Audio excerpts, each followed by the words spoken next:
Seu Arthur jamais imaginou que o silêncio pudesse machucar tanto. Durante anos, a mansão onde vivia ao lado de Maria era preenchida por risadas, músicas antigas tocando baixo nas noites de domingo e pequenas discussões, bobas sobre coisas simples da vida. Ela tinha o hábito de abrir as janelas logo cedo para deixar a casa respirar, enquanto ele reclamava do frio entrando pelos corredores enormes. E agora, tudo parecia morto. A casa continuava luxuosa, impecável, iluminada, mas vazia, fria, sem alma. Aos 48 anos, dono de empresas conhecidas na região e respeitado por todos, Arthur descobriu que dinheiro nenhum compra vontade de continuar vivendo. Fazia 7 meses desde a morte de Maria, e desde então ele apenas existia. Dormia pouco, falava pouco, e evitava permanecer em qualquer ambiente que lembrasse felicidade. Os funcionários percebiam que ele havia mudado. O homem elegante, firme e admirado agora, passava horas olhando pela janela do escritório, perdido em pensamentos. Algumas noites ele sequer voltava para casa, preferindo dormir no sofá da empresa para fugir das lembranças espalhadas por cada canto da mansão. Porque tudo ali lembrava Maria, o jardim que ela amava, a xícara ainda guardada no armário, o perfume esquecido em um dos quartos. Era como se a vida tivesse parado, exatamente no dia em que ela fechou os olhos pela última vez. No começo, Arthur tentou ocupar a mente com o trabalho. Assinava contratos, participava de reuniões e fingia normalidade diante dos sócios, mas quando ficava sozinho, o vazio voltava ainda mais forte. Até que certa manhã de domingo, sem conseguir suportar o peso dentro do peito, entrou em uma pequena igreja afastada do centro. Não foi por fé, nem por esperança. Foi apenas porque precisava ouvir alguma voz além da própria dor. Sentou-se no último banco, tentando passar despercebido, mas acabou prestando atenção nas palavras do pastor. Quando ouviu algo que parecia direcionado exatamente para ele. Existem pessoas que continuam respirando, mas já desistiram da própria vida. Aquilo atravessou Arthur de uma forma brutal. Pela primeira vez em meses, ele chorou sem tentar esconder. Depois daquele dia, começou a frequentar discretamente os trabalhos sociais da igreja. Inicialmente apenas fazia doações financeiras, mas aos poucos começou a participar pessoalmente das entregas de sopa, roupas e cobertores para moradores de rua. Aquilo mexia com ele. Ver pessoas que perderam tudo e ainda conseguiam sorrir o fazia questionar a própria existência. Em uma noite fria, enquanto distribuía alimentos embaixo de uma marquise, uma senhora humilde segurou sua mão e disse: "Deus não deixa a gente viver sem propósito." "Meu filho." Arthur não respondeu, mas aquelas palavras ficaram ecoando em sua mente durante dias. Talvez Maria não gostaria de vê-lo apodrecendo aos poucos dentro daquela tristeza. Talvez ajudar outras pessoas fosse a única coisa impedindo ele de afundar completamente. Com o passar das semanas, Arthur começou a mudar pequenos hábitos. Voltou a se alimentar direito, passou a caminhar sozinho pelas manhãs e reduziu parte das viagens de trabalho para dedicar mais tempo aos projetos sociais da igreja. Mas algo ainda faltava. Existia uma tristeza silenciosa dentro dele que nenhum dinheiro, oração ou rotina conseguia preencher. E foi justamente numa quarta-feira chuvosa que sua vida começou a mudar, sem que ele percebesse. Naquela noite, quase ninguém apareceu para buscar comida por causa do temporal forte. Os voluntários já estavam guardando as panelas quando Arthur percebeu uma mulher sentada sozinha do outro lado da rua, encolhida perto de um poste, com um casaco velho cobrindo parte do rosto. Diferente dos outros moradores de rua, ela não se aproximava para pedir nada. Apenas permanecia ali, imóvel, observando de longe como se tivesse medo das pessoas. Arthur sentiu algo estranho ao olhar para ela. Não pena, não curiosidade. Era como se aquela mulher carregasse uma dor parecida com a dele. Enquanto a chuva aumentava, ele pegou um guarda-chuva e atravessou lentamente a rua, segurando uma marmita quente nas mãos, sem imaginar que aquele simples gesto mudaria completamente o rumo da sua história. Arthur atravessou a rua segurando a marmita quente enquanto a chuva caía pesada sobre a cidade. Os carros passavam rápidos, levantando água pelas laterais da avenida, mas aquela mulher continuava imóvel perto do poste. encolhida dentro de um casaco velho e molhado. Quanto mais ele se aproximava, mais percebia que havia algo diferente nela. Não era apenas tristeza. Era medo, um medo profundo, daqueles que fazem alguém desaparecer do mundo, mesmo estando diante de todos. Quando Arthur parou na frente dela, a mulher abaixou ainda mais o rosto, evitando qualquer contato visual. Ele tentou entregar a marmita com cuidado. Você precisa comer, disse em voz baixa. Durante alguns segundos ela não respondeu. Apenas segurou as próprias mãos tremendo por causa do frio, até que finalmente levantou os olhos pela primeira vez. E naquele instante, Arthur sentiu algo estranho dentro do peito. Os olhos dela estavam cansados, machucados, mas carregavam uma doçura silenciosa difícil de explicar. Não pareciam os olhos de alguém agressivo, ou perdido pelas drogas como muitos julgavam nas ruas. Pareciam os olhos de alguém que havia sofrido demais. Ela pegou a comida lentamente e murmurou um obrigada, quase imperceptível. Arthur percebeu que ela devia ter pouco mais de 30 anos, embora a vida dura tivesse envelhecido seu rosto antes do tempo. Antes de ir embora, ele perguntou seu nome. A mulher hesitou alguns segundos, como se tivesse esquecido como era conversar com alguém normalmente. Helena, respondeu baixinho. E então voltou a olhar para o chão, como se já esperasse ser ignorada novamente, como acontecia todos os dias. Naquela noite, Arthur não conseguiu esquecê-la. Enquanto dirigia para casa, a imagem de Helena, sentada sozinha na chuva, permanecia em sua mente. Havia dezenas de pessoas nas ruas que precisavam de ajuda, mas algo naquela mulher mexeu com ele de maneira diferente. Talvez porque, pela primeira vez desde a morte de Maria, ele tivesse enxergado em alguém a mesma sensação de vazio que carregava por dentro. Nos dias seguintes, Arthur voltou várias vezes ao projeto social, esperando encontrá-la novamente. E encontrou, sempre distante dos outros, sempre quieta. Helena raramente falava alguma coisa além do necessário. Comia rápido, agradecia educadamente e desaparecia antes mesmo que os voluntários terminassem de guardar as mesas. Algumas pessoas da igreja comentavam que ela havia aparecido na cidade poucos meses antes e que quase ninguém sabia sua verdadeira história. Arthur tentou se aproximar aos poucos, sem pressionar. Começou oferecendo café quente, roupas limpas e cobertores. Helena aceitava tudo com extrema vergonha, como alguém que não estava acostumada a receber gentileza. E isso começou a incomodar Arthur profundamente, porque ele percebeu que aquela mulher provavelmente havia passado tanto tempo sendo humilhada, usada e ignorada, que já não acreditava mais possuir valor algum. Em uma noite particularmente fria, enquanto ajudava a distribuir alimentos, Arthur viu dois homens zombando dela do outro lado da rua. Helena apenas abaixou a cabeça, tentando fingir que não ouvia. Aquilo despertou algo nele imediatamente. Pela primeira vez em muitos meses, Arthur sentiu raiva de verdade. Não uma raiva descontrolada, mas a indignação silenciosa de ver alguém tão quebrada sendo tratada como se não fosse humana.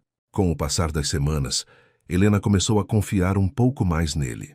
Pequenos detalhes começaram a surgir em conversas rápidas depois das entregas de sopa. Arthur descobriu que ela gostava de ler, que falava de maneira extremamente educada e que tinha um conhecimento incomum para alguém vivendo nas ruas. Certo dia ela citou um trecho de um livro enquanto observava a chuva cair na calçada. Arthur ficou surpreso. Aquilo não combinava com a imagem que as pessoas criavam dela.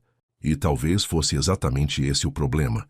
Ninguém tentava enxergar além da aparência. Helena nunca contou diretamente o que havia acontecido em sua vida.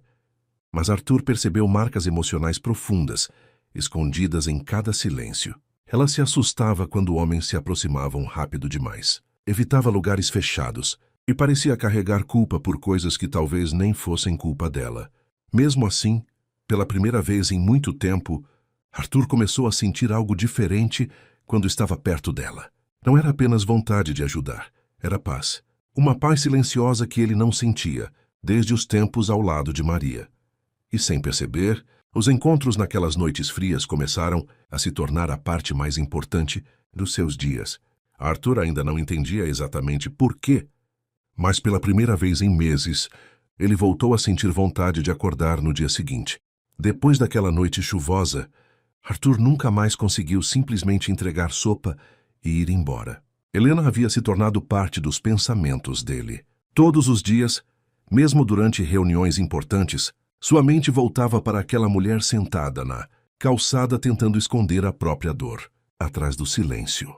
E quanto mais conversavam nas noites frias, mais Arthur percebia que Helena não estava destruída apenas pela pobreza. Ela estava emocionalmente quebrada. Havia momentos em que ela parecia tranquila.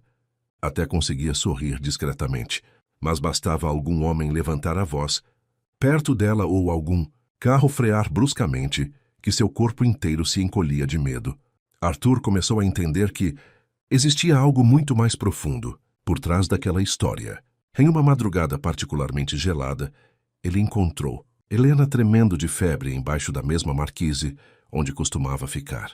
Pela primeira vez, Arthur perdeu completamente a calma.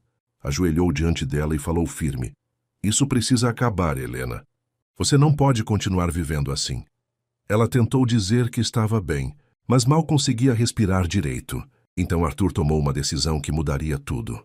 Levou Helena até uma clínica particular onde ela pudesse receber tratamento médico, alimentação adequada e acompanhamento psicológico. No começo ela recusou várias vezes.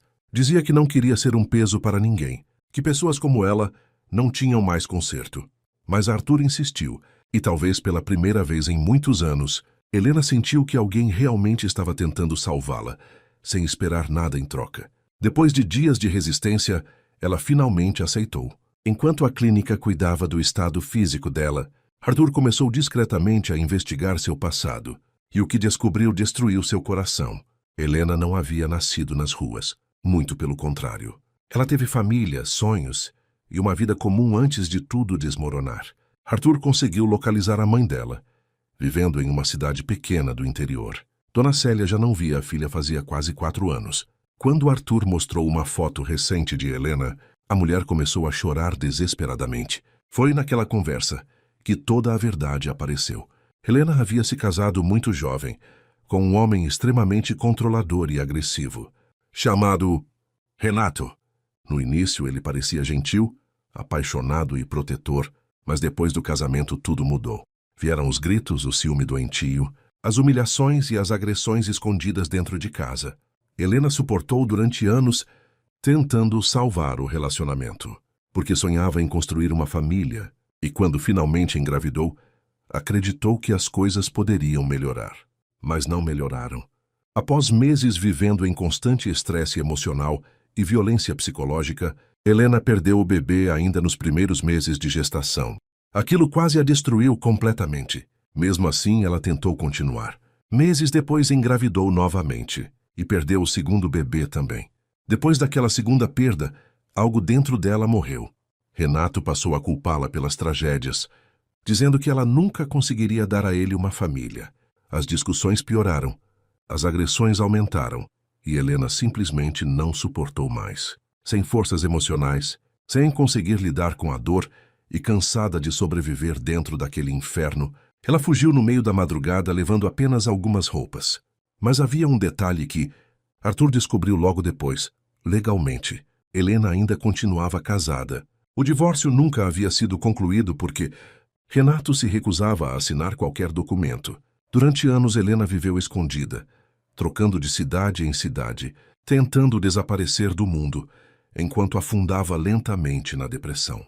E agora Arthur entendia finalmente por que ela tinha tanto medo de confiar em alguém. Com o passar dos meses, Helena começou a mudar. O tratamento devolveu parte da saúde dela, a convivência com a mãe trouxe de volta lembranças boas que ela acreditava ter perdido para sempre.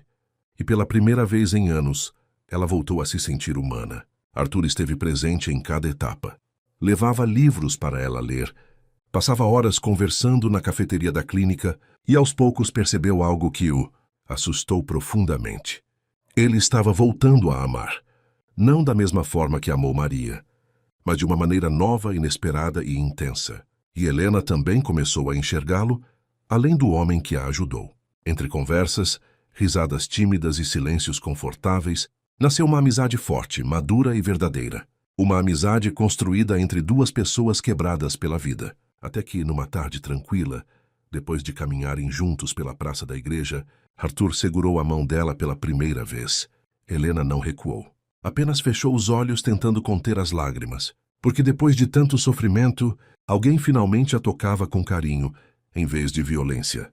O relacionamento entre os dois começou devagar, quase silencioso, mas carregado de verdade. Só que existia um problema que continuava, crescendo nas sombras. Renato, o ex-marido de Helena, havia descoberto onde ela estava. E diferente do que todos imaginavam, ele não parecia disposto a deixá-la recomeçar a vida em paz. Os meses seguintes foram os mais difíceis e, ao mesmo tempo, mais importantes da vida de Helena. Depois que Renato descobriu onde ela estava, o medo voltou com força. Durante semanas, Helena teve crises de ansiedade, perdeu noites de sono e chegou a pensar em desistir de tudo outra vez. Arthur permaneceu ao lado dela em cada etapa, não tentando controlá-la, mas protegendo.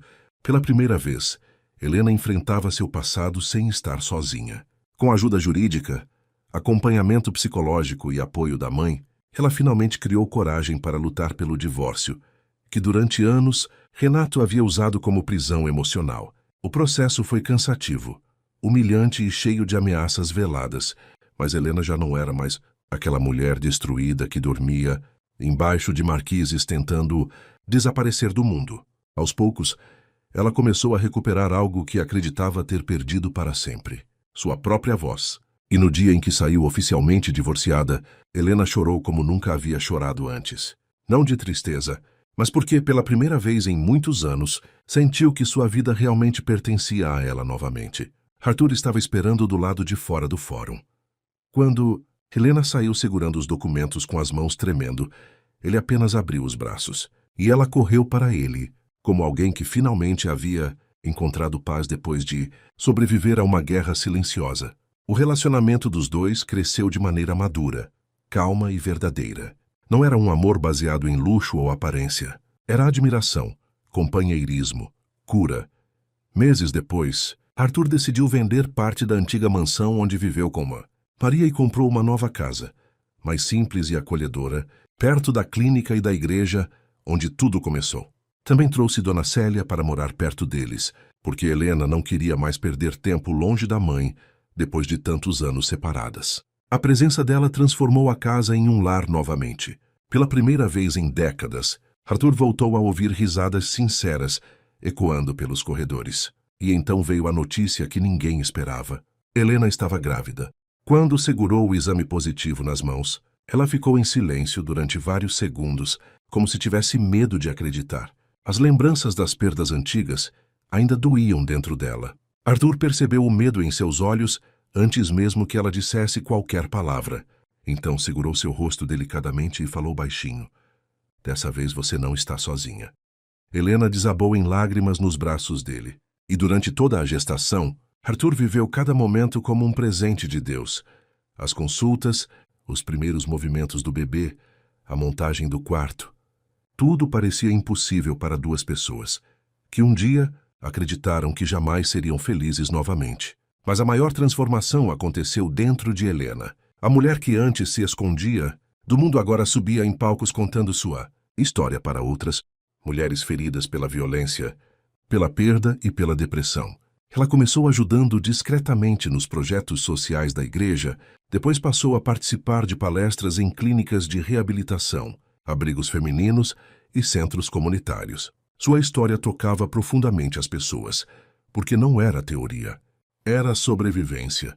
Helena falava olhando nos olhos de mulheres quebradas, como ela um dia esteve. Mulheres que haviam perdido a esperança de viver. E quando contava que já dormiu nas ruas, acreditando que nunca mais seria feliz, muitas choravam abraçadas nela ao final das palestras. Arthur observava tudo quase sem acreditar. A mulher que um dia tremia de medo ao ouvir a voz de um homem, agora devolvia coragem para centenas de pessoas. Em uma noite, depois de uma palestra lotada em um centro de acolhimento feminino, Arthur ficou parado ao fundo vendo Helena sorrir enquanto abraçava outras mulheres resgatadas da violência.